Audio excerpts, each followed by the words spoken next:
Y estamos de nuevo juntos, amigos, a través de la transmisión de Escuela Sabática Universitaria. Sean bienvenidos, qué privilegio. Y pues sin más ni menos nos encontramos ya en la lección número 7, donde el autor de la lección nos quiere focalizar claramente en el verdadero sentido de esta lección y que tiene que ver con Cristo como nuestro sacrificio. Yo solamente voy a leer un texto como arranque, como inicio. Me voy a permitir leerlo, está en el Evangelio de Juan, capítulo número 1, versículo 29. Al día siguiente, Juan vio a Jesús, que venía hacia él y dijo: Este es el Cordero de Dios que quita el pecado del mundo. Que a través del repaso de esta lección y a través de la participación de este programa, nosotros podamos tomar esa decisión. El sacrificio y todo el punto central del santuario es el sacrificio que Jesús hizo por nosotros y que nosotros aceptemos ese sacrificio. Sean bienvenidos.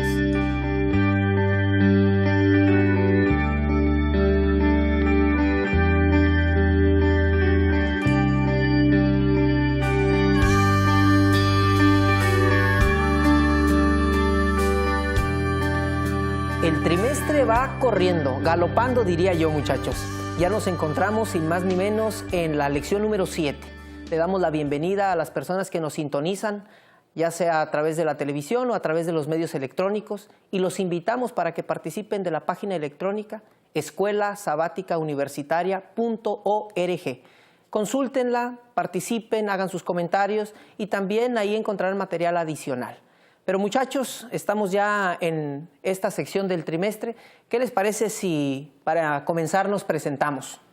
Perfecto. Mi nombre es Alan Camejo, soy originario de Quintana Roo, estudio segundo año de teología y pues vamos a empezar, ¿no? Gracias, Alan, bienvenido. Bueno, hola, mi nombre es Itzel Ocampo Rivera, soy originaria de Tabasco, estudio el quinto semestre de Ingeniería en Tecnologías de la Información y Comunicación y vamos a alabar el nombre de Dios transmitiendo el mensaje con ustedes. Ok. Bueno, mi nombre es Miguel Villarreal Covarrubias, soy de Montemorelos, Nuevo León y estudio el cuarto año de Teología y estoy muy emocionado con la lección de este trimestre. Gracias.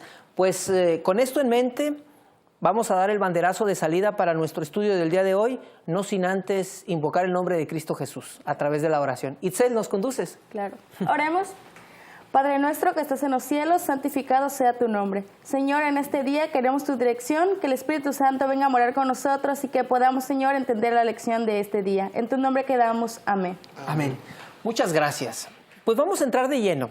Yo me siento feliz y contento de que nos acompañen.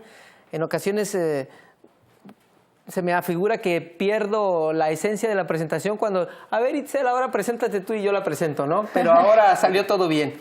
Muchachos, bienvenidos. Vamos a entrar en materia a través de leer 3 textos bíblicos del libro de Isaías. El capítulo es el capítulo número 53 y los textos son el versículo 3, el 6 y el 11. Le voy a pedir el 3 a Miguel, el 6 a Itzel y el 11 a Alan. Por favor. Despreciado y desechado entre los hombres, varón de dolores, experimentado en quebranto, y como que escondimos de él el rostro, fue menospreciado y no lo estimamos. Todos nosotros nos descarriamos como ovejas, cada cual se apartó por su camino, mas Jehová cargó en él el pecado de todos nosotros. Debido a la angustia de su alma, él lo verá y quedará satisfecho. Por su conocimiento, el justo, mi siervo, justificará a muchos y cargará la iniquidad de ellos. Si ustedes leyeran estos pasajes en una hoja cualquiera, una hoja normal, los encuentran, los empiezan a leer y dicen, bueno, pues un texto interesante, un poema, ¿qué pensarían? Y ahora la pregunta más importante, si los leen ahora de la Escritura en un contexto del Mesías, ¿qué vendría a su mente con esto? Pues es meramente la profecía del Mesías, cómo iba a ser su venida, cómo iba a ser su sacrificio. El sacrificio, el Mesías siervo sufriente. Miguel. Bueno, si lo leen en una hoja así cualquiera, sin ningún contexto, pues pensaría que el escritor estaba un poquito mal o tal vez estaba intoxicado, ¿no? Porque no tiene mucha congruencia y habla cosas extrañas. Pero ya en el contexto bíblico de una profecía mesiánica, la cosa cambia mucho, ¿no? Y en lo particular, la segunda parte del versículo 6, mi Biblia dice, pero el Eterno cargó sobre él el pecado de todos nosotros. Esa frase como que me molesta mucho. O sea, hay muchas referencias en el Antiguo Testamento acerca de la santidad del Eterno, lo celoso que es el Eterno ante el pecado o la inmundicia, etcétera. Y que ese mismo Eterno sea de alguna forma el que carga los pecados de otros es casi blasfémico. O sea, ¿de dónde salió? Difícil, ¿Por qué? ¿no? Sí, es muy difícil de digerir.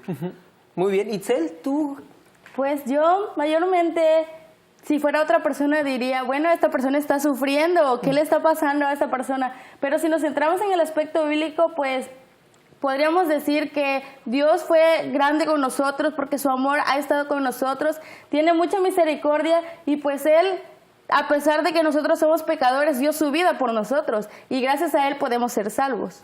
Fíjense, muchachos, que a lo largo de las primeras semanas en el estudio de la lección, el autor de la lección nos va centrando hasta llegar a este punto donde el autor quiere que posemos nuestros ojos muy claros en un personaje. Se habla del santuario celestial, el santuario en la tierra, todos los elementos de la lección.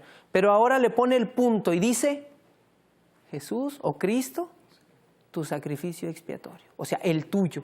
Y en esto nos contextualiza a decir, el tuyo. ¿Cómo nosotros lo identificamos? Y quiero lanzar una pregunta. ¿Qué significa para cada uno de ustedes el sacrificio de Jesús? Muy importante, ¿no? Pues tiene que significar algo para que tenga relevancia. Y para mí, la verdad, el sacrificio de Jesús significa volver a ver familiares. Ok, ¿lo estás contextualizando en la segunda venida, cuando te encuentras con tus seres amados que no están? Exactamente, en la segunda venida. Oye, qué interesante, Alan, que no te quedas en solamente la parte difícil del cristianismo cuando te dicen, bueno, y vas a sufrir persecuciones, y vas a sufrir burlas, y vas a sufrir esto, sino que tú te vas hasta el otro lado y dices, yo veo para mí o siento para mí el sacrificio de Jesús como ese momento glorioso cuando todo el dolor se disipa. Miguel. Pues muy parecido, es la esperanza de una vida diferente, ¿no?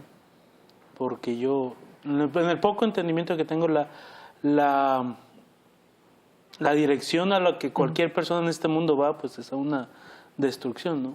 Sin Dios. Perdición. Perdición. Pero cuando te das cuenta que Dios es el que muere por ti, que Dios es el que tomó ya ese lugar, te da acceso a algo más, una vida eterna, aparte de que te llena de esperanza, te personaliza el plan, ¿no? O sea, Él estuvo por mí. Sí, no es genérico, es no individual. Es genérico. Tiene el poder genérico, ¿no? Pero es un asunto individual y tiene un impacto muy, muy fuerte en el sentido de decir, el hoy tiene sentido y me da una esperanza del futuro. Muy bien. ¿Itzel? Yo siento que gracias a eso nosotros podemos ser salvos y sin eso no pudiéramos tener cualquier cosa, tendríamos problemas en el día del juicio. Mas sin embargo, gracias a Él podemos tener grande misericordia y podemos escapar de ese libre juicio en el cual nosotros vamos a poder gozarnos en la segunda venida y glorificar su nombre y poder estar alegres y poder decir, bueno, gracias al sacrificio de Dios nosotros podemos ver a Jesús y poder vivir eternamente. Oye, Itzel, qué gusto, ¿no? Poder ver en ti, en las opiniones de nuestros compañeros, poder ver ese gozo de la oportunidad que nos brinda Cristo Jesús. Ahora, yo quiero pedirles que abramos las Escrituras y busquemos un texto muy claro. Le voy a pedir a Alan que nos ayude. El libro es Hebreos y el capítulo es el capítulo número 2, el versículo es el número 14. Aquí lo tengo. Así que por cuanto los hijos participaron de carne y sangre, también Jesús participó de lo mismo, para anular mediante la muerte del poder de aquel que tenía el poder de la muerte, es decir, el diablo. Esto nos pone en una situación muy complicada, porque estamos hablando de un sacrificio para liberarnos, un sacrificio para ofrecernos una oportunidad, pero ¿dónde estábamos dónde estuvimos para que tengamos acceso a ese sacrificio, o qué estaba pasando para que fuera necesario ese sacrificio? O sea, porque ahí me habla de un rival, me habla de un adversario, me habla de cautividad, me habla de dominio, muerte. ¿Qué hay que entender de este texto, Alan? Pues, si nos vamos en el aspecto del sacrificio, que es lo más importante, debería ser siempre lo más importante, pues en algo habíamos hecho, algo nos había ya atado, y nos entregamos a eso, desafortunadamente. Jesús nos da la solución. Yo me hice como ustedes para salvarlos a ustedes, porque no pueden salvarse solos. Hay ciertos requisitos me hice carne y sangre. Eso. Vine a vivir aquí con ustedes. Muy bien. Alan, hace un momento comentábamos un detalle. En ocasiones el previo nos ponemos y comentamos y de pronto ya las cámaras nos ponen más nerviosos, ¿no? Pero hace rato mencionábamos algo bien importante, que es en el contexto del gran conflicto. Nosotros sabemos esa gran dificultad de que conlleva, después de haber caído en el pecado, no solamente al género humano, sino a Dios, a toda su potestad, a todo el universo. Y entonces, ¿qué es lo que tiene que hacer Dios para reivindicarse delante del universo por este problema del pecado? ¿Y qué es lo que hace en relación al ser humano? Bueno, eso sí, tiene dos aspectos. El sacrificio de Cristo tiene dos, pero se puede dividir en más. Principal, el universal y el humano, o el celestial y el humano, como lo queramos ver. En el aspecto celestial, yo creo que Dios, al idear todo este plan maravilloso, dijo, bueno, los seres celestiales no han pecado, y otras razas tampoco, pero bueno, hay que también mostrarles que el pecado no es nada bonito y que no deberían hacerlo. Entonces hizo este plan, pero en el aspecto humano, el humano también necesita salvación, necesita esperanza. Y otro aspecto celestial sería demostrar el verdadero propósito de Satanás al efectuar... Quitarle la máscara. No es aquel ángel de luz ya eso ya pasó, y le muestra cómo tortura al Hijo de Dios. Sí, a través del sacrificio fue una tortura terrible. Hace un momento Miguel hablaba de la disyuntiva que en algún momento tienes que tomar. Llega un momento en tu vida que tú tienes frente a sí el sacrificio de Jesús y decides tomarlo o no tomarlo, hacerlo o parte de ti o no hacerlo. ¿Nosotros realmente hemos hecho el sacrificio de Jesús propio y personal? Una pregunta bien complicada, ¿eh? Sí. ¿Tú qué opinas, Miguel? ¿Tú qué opinas cuando tienes a Jesús ahí frente a ti, pero por otro lado tenemos la inclinación a pecar, a seguir haciendo las cosas de forma inapropiada? ¿Cómo luchar contra esa naturaleza cuando tenemos la posibilidad de no pecar a través de Jesús?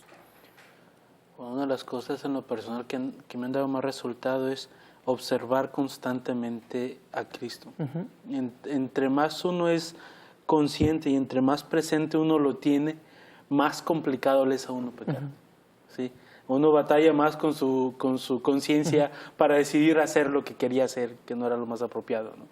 Entonces, ese hecho de estar constantemente de forma diaria, no solo tal vez en las mañanas, sino de forma constante durante el día, recordando lo que es el sacrificio de Cristo en sí, lo cual es todo un amplio tema de estudio. Por ejemplo, Isaías 53 le da una larga lista de nombres y de descripciones, ¿no?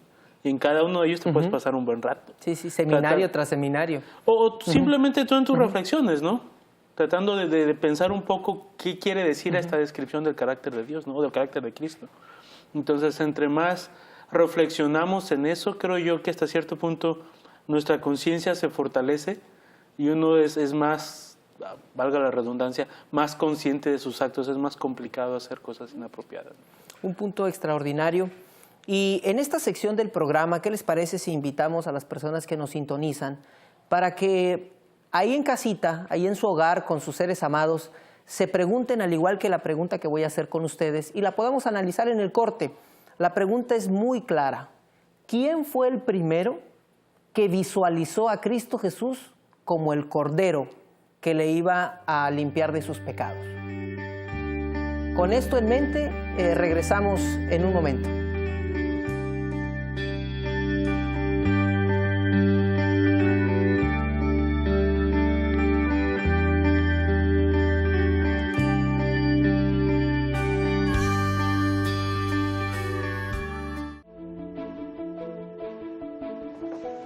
En la banda universitaria tocan estudiantes de todas las carreras y disfrutan de participar en conciertos y música en la iglesia, en la universidad y en otros lugares donde somos invitados.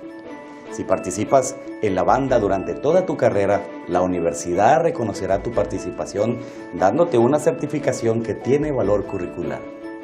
Esta es una de las muchas experiencias curriculares opcionales que podrás incorporar a tu plan de estudio.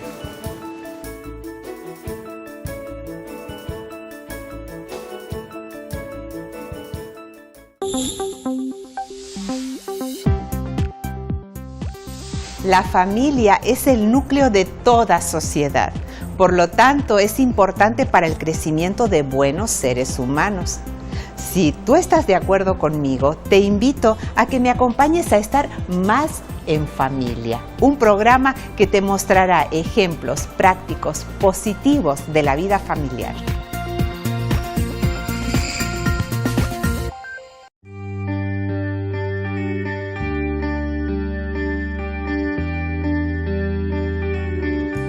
De nuevo estamos en el programa y hemos estado comentando entre nosotros, y espero que así hubiese sido en su hogar también, ¿quién es el primero que identifica a Jesús como el Cordero?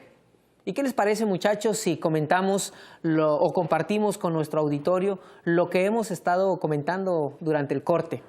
¿Qué les parece? ¿Quién fue el primero que identificó a Jesús como el Cordero? Pues yo opino, Itzel. ¿verdad? Eres la valiente, Itzel. Claro. Bueno, les invito a que vayamos, ¿no? En la Biblia. Ok, eso es San todavía Juan- mejor. Ya la regué, ¿Me decías el texto es San Juan 1:29? ¿Ese es Sí. el que estás buscando? Ok, no te preocupes. Bueno, dice, el siguiente día vio Juan a Jesús que venía a él y dijo, he aquí el Cordero de Dios que quita el pecado del mundo. Así que en mi opinión, yo creo que el primero que se dio cuenta fue Juan el Bautista. Oye, Itzel, excelente. ¿Qué pasa? ¿Qué pasa, amigos? Ustedes me podrán ampliar el panorama en la forma en cómo identifica Juan a Jesús. O sea, ¿por qué Juan no dice y se levanta y le dice a alguien de los ahí cercanos, toquen la trompeta, señal de júbilo, señal de alegría? Dice, toca la trompeta porque voy a dar el anuncio de que el Mesías está aquí y viene en poder y gloria y majestad.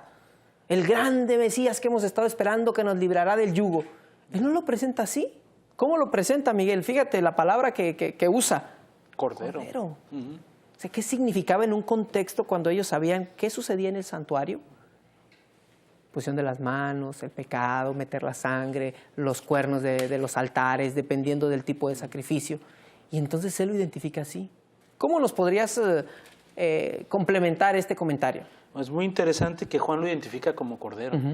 Como tú ya mencionaste, en el santuario hay una variedad de sacrificios y como ya estudiamos en la lección 3 también hay un sinfín de asuntos que se presentan, ¿no? Pueden ser palominos, pueden ser becerros, hay también registros bíblicos de un carnero como sacrificio, hay macho cabro, hay un montón de cosas y cada uno tiene una diferente faceta del carácter del Mesías, ¿no?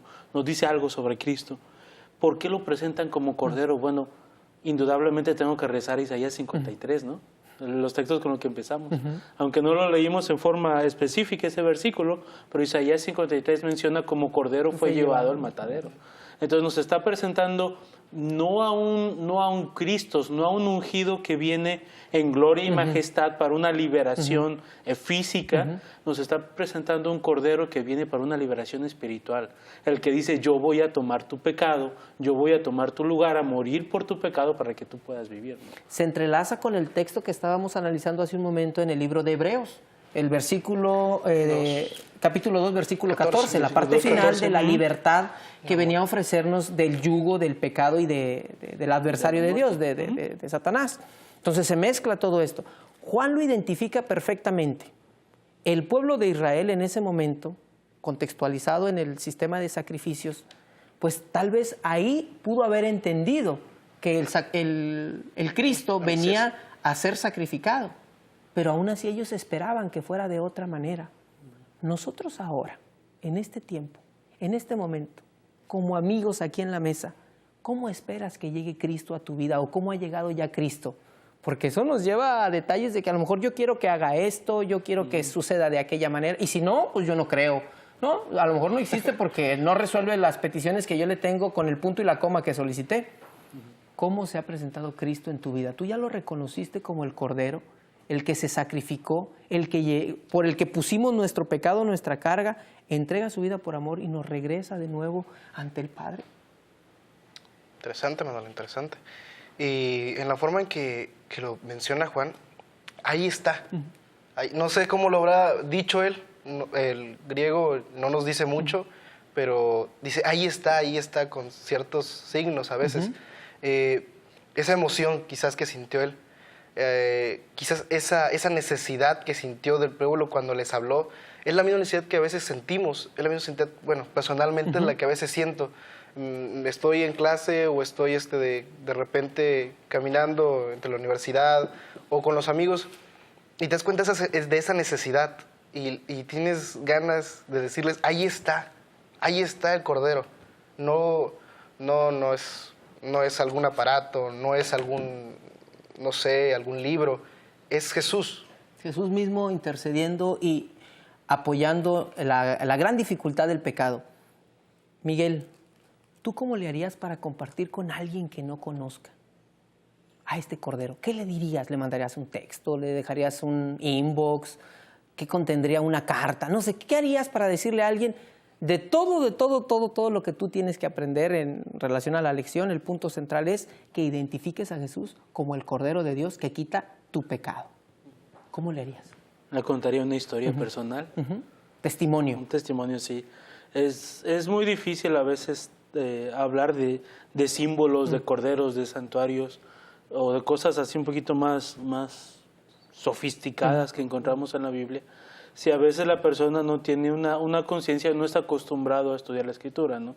Entonces no puedes llegar con un seminario de una profecía porque la gente la vas a asustar. La maquetita. Sí, es complicado. Entonces yo creo que lo más apropiado como presentar a Jesús es lo que Él de forma directa ha hecho en tu vida. Puedes llegar y contarle, mira, ¿sabes qué? Es que en tal y tal situación yo tenía esta situación y Él me ayudó y pasó esto y esto. Y de tal forma, no tiene que ser algo exageradamente sobrenatural, pero que desafía la lógica y que entienda que hubo una intervención divina, ¿no? Y entonces con eso la persona, supongo yo, lo poquito que he encontrado, o una de dos. O te cree y te pregunta más y entonces es tu oportunidad de abrir la Biblia, o no te cree y entonces tienes la oportunidad de hacerte su amigo. Claro. Y decirle, bueno, está bien, no me crees, pero seamos amigos y con el tiempo vas a ver si lo compruebas o no, ¿no? Se irá manifestando el Señor en favor nuestro. Itzel, quiero decirte primero el nombre para no hacer la pregunta así directa y de repente que los agarre fuera de lugar. Itzel, ¿tú cómo le harías para compartir con un amigo, con un conocido que no conoce de Cristo Jesús y que esa persona pueda entender que Jesús es el Cordero? Bueno, pues yo creo que con el ejemplo mayormente que nosotros damos, reflejamos. Y muchas veces hay personas que no nos conocen y dicen, bueno, pero es que tú eres diferente a esta persona, que ella vive diferente, porque ella es del mundo, ¿y tú cómo le haces? O a mí me ha tocado personas que me dicen, bueno, ¿y por qué yo soy del mundo y tú eres feliz? Y se ve que no tienes problemas, pero es ahí donde dices, tengo problemas, pero puedo vencer porque Dios está conmigo, porque Dios es el Cordero que Él derramó su sangre por mí. Entonces, gracias a Él yo puedo vivir feliz, puedo vivir contenta, y a pesar de los problemas yo puedo salir victoriosa ante Dios, y es donde los demás se dan cuenta de que Jesús es el Cordero. Oye, Itzel, qué bien. ¿Y tú, Alan, cómo le harías? Pues pensando en la necesidad, muchas veces me pregunté, ciertas personas conocidas que tenía, no sé, a veces no puedes conciliar en sueño en la noche y eso te perturba. Personalmente me ha pasado, pero conozco gente que sí y les digo, ¿y qué has hecho? ¿Qué has intentado? No, pues esto y el otro. ¿Y si oramos? No, pues que no se ora. Pero vamos a intentar orar. Ya, y bueno, pues oran y pues menciona sus problemas, mencionas lo que él necesita y él se siente un poquito más aliviado porque pues ya lo dijo, comprendido, ya lo habló. atendido. Exacto. Y bueno, ¿y por qué oraste? ¿A quién le oras? No, pues Jesús. Y Jesús, pues ya le vas explicando. Y ellos, pues, cuando los comprendes, cuando los intentas ayudar, ellos se abren porque la necesidad es grande. Muchísima. Cuando Dios falta en la vida, la necesidad es grande. Fíjense, muchachos, que todos estos elementos son sumamente interesantes. Ya casi para finalizar el programa del día de hoy, quiero solamente hacer una pregunta y sonar la alarma. Y ahorita hagan de cuenta que está sonando la alarma de precaución, de cuidado, el timbre de hey, atención. ¿Cómo hacerle para que el asunto del perdón de Jesús o el perdón que Jesús nos ofrece no se vuelva algo tan rutinario o que lo demos por sentado? Y digamos, bueno, pues soy peco y pues mañana me arrepiento y mañana vuelvo a pecar y me vuelvo a arrepentir. y vayamos en un círculo vicioso a tal grado que vayamos cayendo por la resbaladilla del pecado a tal grado que ni siquiera nos demos cuenta qué está pasando. ¿Qué precauciones deberíamos de tomar a razón de conclusión del repaso del día de hoy? ¿Qué precauciones debemos de tomar para no caer en esta dificultad? Creo yo que Hebreos 9:14 nos da una pequeña cuña de entrada para eso. ¿Qué les parece si lo leemos? Sí. Hebreos capítulo 9, versículo 14, dice, mucho más la sangre de Cristo mucho más la sangre de Cristo, quien por el Espíritu Eterno se ofreció a sí mismo sin mancha a Dios, purificará vuestra conciencia de las obras que llevan a la muerte, para que sirvan a Dios vivo. Y me quiero enfocar simplemente en el sin mancha. Sin mancha. Como decía hace rato, cuando uno dedica tiempo a explorar en su mente a través de la Escritura las características de Dios, las características de Cristo, y uno se da cuenta que ese ser maravilloso que es sin mancha, y muchas otras cosas más, es el que murió por mí, bueno, ya uno tiene más claro el costo del pecado. Es que mi pecado le costó a ese ser perfecto y maravilloso morir y sufrir lo que sufrió cuando se sacrificó, porque no fue una muerte de un francotirador que muere uno y ni cuenta se da, ¿no? Cristo la sufrió por horas. Entonces, ¿hablarías tú o tu comentario redundaría o daría en el punto de corresponder a ese amor por amor y no por obligación? Sí, por supuesto. Mantener los ojos en su carácter. Y una vez que tenemos una idea clara de lo maravilloso que es Él, recordar que fue ese ser precioso el que muere por nosotros. Muy bien. Se nos está terminando el tiempo, así es de que les voy a rogar una participación muy sencillita para poder terminar el programa a tiempo. Yo opino, bueno, que en mi forma de pensar, de que reflexionemos en esta lección, de que podamos llegar al punto de vista en el cual recordar de que Jesús dio su vida por nosotros y en el cual vemos las señales que Jesús viene pronto y consagrarnos pronto a Él. Consagrarnos. Muy bien, Itzel. Alan. Hay esperanza, eso es lo principal. Que si ahorita estamos y sentimos problemas, tenemos que seguir con esa esperanza, pensar que mañana va a ser mejor. Que si pecamos hoy, no volver a pecar, sino que puedo mejorar. En el poder del Señor. En el poder del Señor. Ok, Claro está. perfecto. Pues muchachos, con estas conclusiones nos quedamos en este programa. Damos por despedida nuestra transmisión del día de hoy, invitándoles para que sigan atendiendo la página web escuelasabaticauniversitaria.org y esperamos noticias suyas, comentarios y ahí encontrarán material adicional. Gracias por su compañía a través de esta transmisión.